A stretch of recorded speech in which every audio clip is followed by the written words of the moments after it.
দেখো আজকে আমি তোমাদেরকে করাবো পার্ট 1 অফ ইন্ডিয়ান কনস্টিটিউশন, অর্থাৎ একেবারে প্রথম পার্ট যেটা আছে সেটা খুব ছোট, কেবলমাত্র 4টে আর্টিকেল আছে, 1 থেকে 4। এই 4টে আর্টিকেলকে একটু ভালো করে যদি বুঝে নাও তাহলে আর কখনো খুব ডিটেলসে পড়ার দরকারও হবে না। তো দেখো কি আছে পরপর আর্টিকেলগুলো। আর্টিকেল 1-এ বলছে India that is Bharat shall be a union of state. Article 1 part 1-এর মধ্যে সবথেকে ইম্পর্ট্যান্ট আর্টিকেল হচ্ছে আর্টিকেল 1, এবং আর্টিকেল 1-এর এই প্রথম লাইনটা থেকে কোশ্চেন এসছে সবথেকে বেশি। কী ধরনের কোশ্চেন আসে যে আমাদের দেশের নাম আমরা কত নম্বর আর্টিকেল থেকে জানতে পারি? তাহলে 1 নম্বর আর্টিকেল থেকে জানতে পারি আমাদের দেশের নাম India or that is Bharat. আবার এই রকমও কোশ্চেন আসে যে ভারতবর্ষের অপর নাম যে ইন্ডিয়া বা ইন্ডিয়ার অপর নাম ভারতবর্ষ, এটা আমরা কত নম্বর আর্টিকেল থেকে জানতে পারি? অথবা এরকমই কোশ্চেন আসে ইন্ডিয়া অ্যান্ড ভারত দুটো যে একই দেশ সেটা কি আমাদের সংবিধানে লেখা আছে, এবং সেটা লেখা থাকলে কত নম্বর আর্টিকেল থেকে আমরা জানতে পারছি। তো দেখো 1 নম্বর আর্টিকেলে 3টে প্যারা আছে, 3খানা পয়েন্ট আছে। প্রথম পয়েন্টটা বোঝা গেল India that is Bharat shall be a union of state, অর্থাৎ ছোট ছোট স্টেট যেগুলো আছে, এই স্টেট বলতে আমাদের যে রাজ্যগুলো, সেই রাজ্যগুলো মিলিতভাবে একটা দেশ তৈরি করবে। নেক্সট বলছে the state and the territories thereof shall be specified in the first schedule. বলছে আমাদের যে ইন্ডিয়ার স্টেটগুলো রয়েছে এবং তার যে টেরিটরি রয়েছে, মানে তার যে বাউন্ডারিগুলো রয়েছে, তার সীমানা, ক্ষেত্রফল, এগুলো সব কোথায় পাবো আমরা? আমাদের তোমাদের যে শিডিউল পড়িয়েছি, শিডিউলের প্রথম শিডিউলে কী আছে প্রথম শিডিউলে সেটা কমেন্টে জানাবে।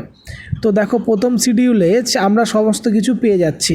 কি পেয়ে যাচ্ছি প্রথম শিডিউলে? প্রথম শিডিউলে পেয়ে যাচ্ছি যে আমাদের স্টেটস অ্যান্ড তার টেরিটরিগুলো।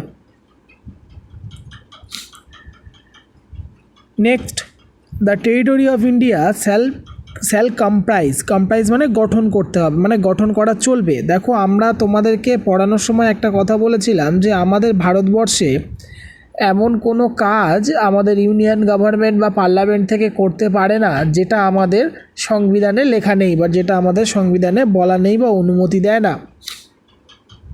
তো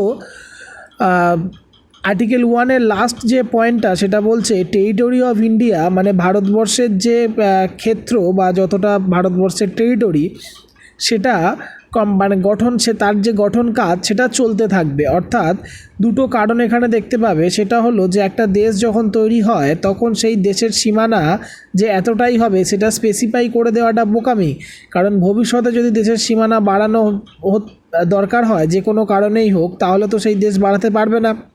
দ্বিতীয়ত আমাদের এই সংবিধানের পার্ট 1 যখন লেখা হয়েছিল তখন কিন্তু ভারতবর্ষের ম্যাপটা এরকম ছিল না। স্বাধীনতার পরের গল্প তোমাদের হিস্টোরিক্যাল ব্যাকগ্রাউন্ড পড়াতে গিয়ে আমি যেটা বলেছি সেটা হচ্ছে যে তোমরা তখন যারা ক্লাস করেছো ভালো করে বুঝবে যে আমাদের দেশে কিন্তু অনেকগুলো রাজা শাসিত বা আমাদের প্রিন্সলেস স্টেট প্রচুর ছিল, ছোট ছোট। তো সেগুলো কিন্তু তখন সবাই ভারতবর্ষের সাথে যোগদান করেনি, অর্থাৎ ভারতবর্ষ গঠন করার কাজ তখনও চলছিল।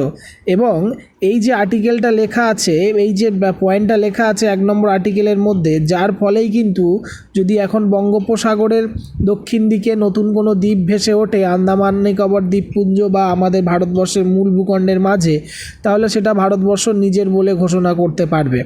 ঠিক আছে, কারণ আমাদের পার্ট 1-এ এবং আর্টিকেল 1-এ সেটা বলা আছে যে ভারতবর্ষের যে টেরিটরি সেটা শ্যাল কম্প্রাইজ মানে গঠন হতে থাকবে। অ্যান্ড আর্টিকেল 2-এ কী বলছে দেখো, admission or establishment of new state. এই আর্টিকেল 2 আর 3টা প্রচণ্ড গুলিয়ে যায়, তো এটাকে বেশ ভালো করে একটু মনে রাখবে। আর্টিকেল 2 হচ্ছে অ্যাডমিশন অর এস্টাবলিশমেন্ট। অ্যাডমিশন কথার অর্থ হচ্ছে নতুন করে তৈরি করা, ঠিক আছে, নতুন করে ভর্তি হওয়া। আমরা যখন কোনো স্কুল বা কলেজে অ্যাডমিশন নিই তার মানে অন্য কোথাও থেকে গিয়ে তারপর সেখানে ভর্তি হই, ঠিক আছে। আর এস্টাবলিশমেন্ট মানে প্রতিষ্ঠা করা, যেটা আগে ছিল না নতুন করে প্রতিষ্ঠা করা হলো। Admission or establishment of new state মানে যে স্টেট ভারতবর্ষের মধ্যে ছিল না, বাইরের কোনো একটা জায়গা যেটা ভারতবর্ষের বলে ঘোষণা করা হলো। যেমন সিকিম, যে সিকিম আমাদের যে স্টেটটি আছে ওটা 1962 সালের পরে ভারতবর্ষের সাথে যুক্ত হয়, তাহলে বাইরে থেকে যদি কখনো কোনো ভূখণ্ড ভারতবর্ষের স্টেট বলে ঘোষণা করতে হয়, সেটা কত নম্বর আর্টিকেল অনুযায়ী আমরা করব? সেটা আমরা করব আর্টিকেল 2 অনুযায়ী। Next article 3। আর্টিকেল 2 আর 3 মধ্যে কি পার্থক্য একটু ভালো করে বুঝবে। আর্টিকেল 3-তে বলছে formation of new states and alteration of areas, boundaries or name of existing states.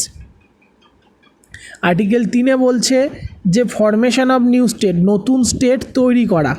দেখো, ফরমেশন আর অ্যাডমিশন দুটোর মধ্যে কি পার্থক্য? অ্যাডমিশন মানে যেটা ভারতবর্ষের মধ্যে আগে ছিল না, নতুন করে ভারতবর্ষের মধ্যে তাকে নেওয়া হচ্ছে, যেমন গোয়াটাকে নেওয়া হয়েছিল, যেমন সিকিমটাকে নেওয়া হয়েছিল, ঠিক আছে।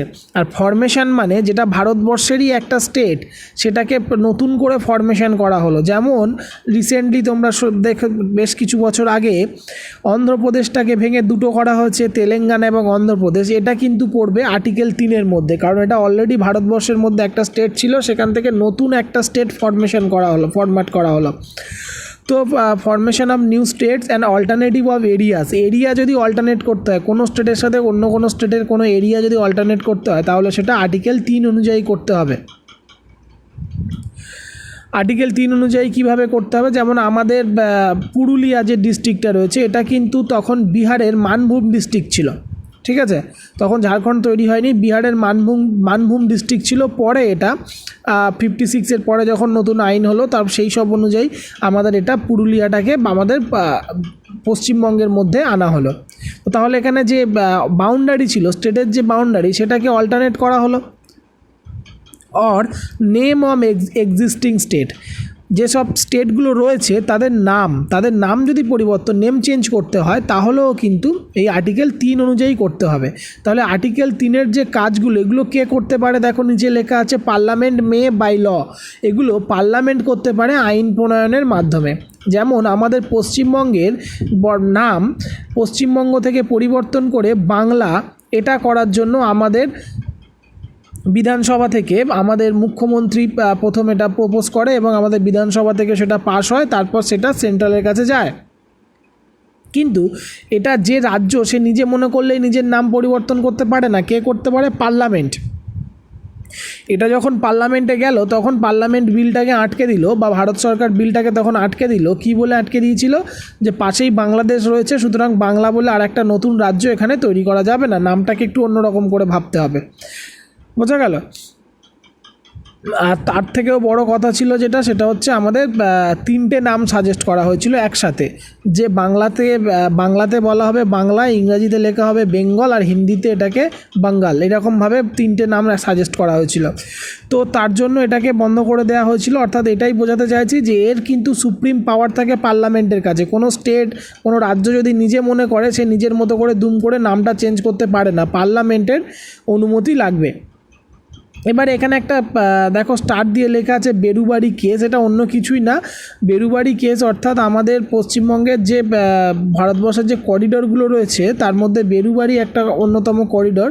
এই বেরুবাড়ি কেসে কী হয়েছিল? এই বেরুবাড়ি কেসটাতে, বেরুবাড়ি এমন একটা জায়গা ছিল যেখানে যখন আমাদের ভারত পাকিস্তান দুটো আলাদা আলাদা করে দেশ ভাগ হয়ে যায়, তখন পূর্ব পাকিস্তানের সাথে পশ্চিমবঙ্গের ম্যাপটা এমন হয়েছিল যে বেরুবাড়ি, ওই জায়গাটাতে যেসব মানুষজন থাকতো, তাদের ঘরবাড়ি বা পাড়ার মধ্যে দিয়ে বাউন্ডারিটা চলে গেছিলো, বাউন্ডারি লাইন টানা হয়েছিল মানে বাউন্ডারি লাইন তো এলাকায় গিয়ে ফিতে ধরে টানা হয়নি, ম্যাপের উপর থেকে বাউন্ডারি করা হয়েছিল, যার জন্য খুব সমস্যা হয়েছিল। কিছু কিছু মানুষের বেডরুম ইন্ডিয়াতে, টয়লেট চলে গেছে বাংলাদেশে।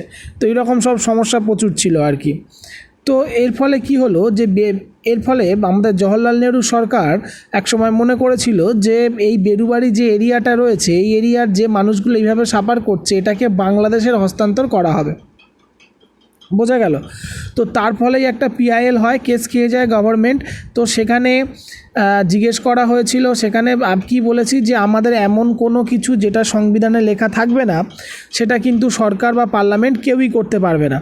তো সেক্ষেত্রে যখন আমাদের অ্যাটর্নি জেনারেল, যিনি ভারতবর্ষের হয়ে বা গভর্নমেন্ট অফ ইন্ডিয়ার হয়ে যিনি ওকালতি করছিলেন ওই কেসটার, ওনার কাছে তৎকালীন বিচারপতিরা জানতে চেয়েছিল যে কোন আর্টিকেলের বলে বা কোন ক্ষমতা বলে ভারতবর্ষ তার নিজের এরিয়াটাকে, কিছু এরিয়া সেটা অন্য দেশের হাতে হস্তান্তর করছে। তখন তিনি আর্টিকেল 3 এর কথা বলেছিলেন, যে আর্টিকেল 3-তে লেখা আছে alternation of areas and boundaries. তো যাই হোক, সেটা গ্র্যান্টেড হয়নি, কারণ এটা তোমাদেরকে আগেই বলেছি আর্টিকেল 3-তে যে অল্টারেশন অফ এরিয়াজ আর বাউন্ডারির কথা বলা হয়েছে সেটা কিন্তু আমাদের নিজেদের স্টেটগুলোর মধ্যে, ইন্টারন্যাশনাল বাউন্ডারির কথা এখানে বলা হয়নি, বা ইন্টারন্যাশনাল এরিয়া অল্টারেশনের কথা এখানে কিছুই বলা হয়নি। বোঝা গেল? তো যার ফলে বেরুবাড়ি দিতে পারেনি ভারতবর্ষ বাংলাদেশকে। অনেক সমস্যা, এগুলো যখন কেস স্টাডি পড়াবো তোমাদেরকে আরও ডিটেল পড়াবো। যাই হোক, আর্টিকেল 3টা বোঝানোর জন্য এটুকুই বোঝালাম। তো তোমরা যেটা পার্ট 1-এর মধ্যে যেটা ভালো করে মনে রাখবে সেটা হচ্ছে আর্টিকেল 1-এর ফার্স্ট পয়েন্টটা, আর্টিকেল 2 আর 3 এর মধ্যে কী পার্থক্য। আর্টিকেল 2-তে admission or establishment of new state, অর্থাৎ যে অংশটা ভারতবর্ষের মধ্যে কখনো ছিল না, ভারতবর্ষের বাইরের একটা জায়গা যদি ভারতবর্ষ অ্যাকোয়ার করতে চায় সেক্ষেত্রে আর্টিকেল 2 অনুযায়ী এবং আর্টিকেল 3 অনুযায়ী ভারতবর্ষের মধ্যে যে স্টেটগুলো সেগুলোকে ফরমেশন করা, সেগুলোকে ভেঙে নতুন স্টেট যদি তৈরি করতে চায়, বা তাদের মধ্যে বাউন্ডারিগুলো যদি অল্টারেশন করতে চায়, বা তাদের নাম যদি পরিবর্তন করতে চায়, সেগুলোও পার্লামেন্ট থেকে করা যেতে পারে। তো আর্টিকেল 4-এ দেখো, আর্টিকেল 4-এ কিছুই বলেনি। আর্টিকেল 4-এ এটাই বলছে যে আর্টিকেল 2 এবং আর্টিকেল 3-এ যে প্রভিশনগুলোর কথা বলা আছে বা যে কাজগুলো করার কথা বলা আছে, এই কাজগুলো যদি কখনো করতে হয় তাহলে কিন্তু সংবিধান সংশোধনের একটা বৃহৎ প্রসেস আছে, সেই প্রসেসে না গিয়েও পার্লামেন্ট নিজের মতো করে আইন পাশ করে করতে পারে। সংবিধান সংশোধনের কথা বলা আছে আর্টিকেল 368-এ। যখন ইম্পর্ট্যান্ট আর্টিকেল লিখিয়েছিলাম তোমাদেরকে এটা অবশ্যই লিখিয়েছি, ঠিক আছে? তো এই সংবিধান সংশোধনের ডিটেলস আমরা পরে পড়ব। তোমাদেরকে আগেই বলেছি যে ইন্ডিয়ান কনস্টিটিউশন এপিকের মতো একটা থেকে অনেকগুলো গল্প চলে আসে। তো সংবিধান সংশোধনের ব্যাপারটা যখন পড়াবো, যখন তোমরা জানবে, ক্লিয়ার হয়ে যাবে এর পুরো প্রসেসটা কিভাবে হয়। তো এই যে জটিল প্রসেস, এই জটিল প্রসেসে যেতে হবে না, সেটাই বলছে আর্টিকেল 4-এ, যে সিম্পলি পার্লামেন্ট একটা ল তৈরি করে দিতে পারে। দেখো কি বলছে, it declares that laws made for admission or establishment of new state under article 2 বলছে আর্টিকেল 2 অনুযায়ী যে admission or establishment of new স্টেটের কথা বলা আছে, or formation of new states and alteration of areas, boundaries or names of existing states under article 3 are not be considered as amendment of the constitution under article 368। কি বলছে article 4-এ, যে article 2-তে যে admission or establishment of new স্টেটের কথা বলা হয়েছে এবং article 3-তে যে formation of new state and alteration of areas, boundaries or name of existing স্টেটের কথা বলা হয়েছে, সেগুলো যখন করতে হবে, সেগুলো যখন যদি করতে চায় সেক্ষেত্রে আমাদের আর্টিকেল 368 অনুযায়ী যে অ্যামেন্ডমেন্টের কথা বলা হয়েছে, অর্থাৎ সংবিধান সংশোধনের কথা যেটা বলা হয়েছে, সেটা কিন্তু সেটা একেবারেও করতে হবে না, সেটা পার্লামেন্ট নিজের মতো করে ল তৈরি করেই করতে পারে। এই কথাটুকু আর্টিকেল 4-এ বলা আছে, ঠিক আছে? এটা ছিল পার্ট 1। পরবর্তীতে পার্ট 2 এর পূর্ণ ভিডিও নিয়ে আসবো। যদি তোমাদের কোনো সমস্যা থাকে, ভিডিওর ডেসক্রিপশানে হোয়াটসঅ্যাপ নাম্বার দেওয়া থাকবে, সেখানে ভয়েস বা মেসেজ করে জানতে পারো।